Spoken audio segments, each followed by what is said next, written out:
बिस्मिल्लाहिर्रहमानिर्रहीम। आज मैं अपनी किताब कीमिया घर की एक और गज़ल आपके सामने लेकर आया हूँ। उसके ऊपर कुछ गुफ्तगू करते हैं।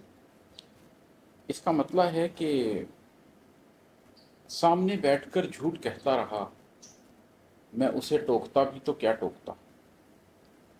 सामने बैठकर झूठ कहता रहा, मैं उसे टोकता भी तो क्या टोकता। शर्म ही छोड़ दी जिसने उस शख्स को, अब भला बोलता भी तो क्या बोलता। नबी करीम सल्लल्लाहु अलैहि वसल्लम की एक हदीस है कि जो शख्स हया नहीं करता, शर्म नहीं करता, फिर वो जो चाहे करे। तो आपको ज़िंदगी में ज़ाती रिश्तों में भी कई दफ़ा ये बात महसूस होती है, मुआशी रिश्तों में भी कई दफ़ा ये बात महसूस होती है कि आपके साथ ज़िंदगी में चलने वाला कोई शख्स आपके सामने बैठकर इतनी आसानी से, इतने सुकून से झूठ बोलेगा और बोलता चला जाएगा कि आपको हैरत होगी और फिर आपको एहसास होगा कि इस शख्स के अंदर से शर्म ख़त्म हो गई है, इसकी आंखों के अंदर अब शर्म नहीं रही, इसके अंदर अब हया नहीं रही। और फिर कोई मान ही नहीं रह जाता, कोई वजह नहीं रह जाती कि आप उस शख्स को टोकें या उस शख्स को रोकें।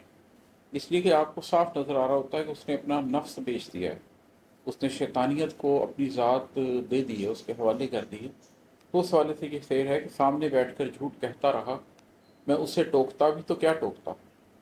शर्म ही छोड़ दी जिसने उस शख्स को, अब भला बोलता भी तो क्या बोलता।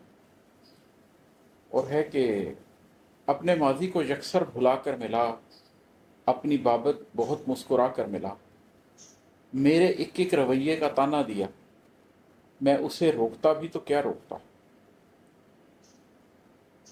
अब ज़िंदगी में कई दफ़ा ऐसा होता है कि आपको नज़र आता है कि दो तरह के लोग हैं।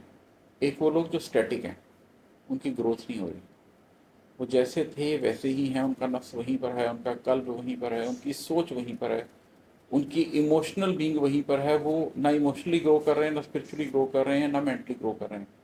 वो सिर्फ फिजिकली ग्रो कर रहे हैं। उनका सिर्फ साल गुजरते जा रहे हैं, ज़िंदगी के जवानी से बुढ़ापे में चले गए हैं, लेकिन उन्होंने ग्रो नहीं किया।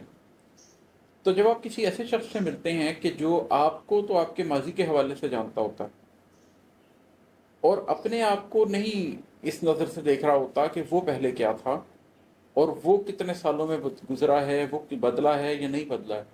वो आपसे मिलता है, आपके माजी को याद करता है, आपके रवैये को याद करता है, बिल्कुल इससे कता नज़र कि आपने अपनी ज़िंदगी में कोई ट्रांसफॉर्मेशन इख्तियार की है या नहीं की। लेकिन उसकी अपनी ज़ात के ऊपर बिल्कुल भी नज़र नहीं होती कि क्या उसने अपनी ज़ात के अंदर किसी किस्म की मेंटल, इमोशनल, स्पिरिचुअल ग्रोथ की है या नहीं की। तो उसमें फिर यही कैफियत आ जाती है कि आप उसे क्या रोक सकते हैं कि अपने माजी को यकसर भुला कर मिला, अपनी बाबत बहुत मुस्कुरा कर मिला।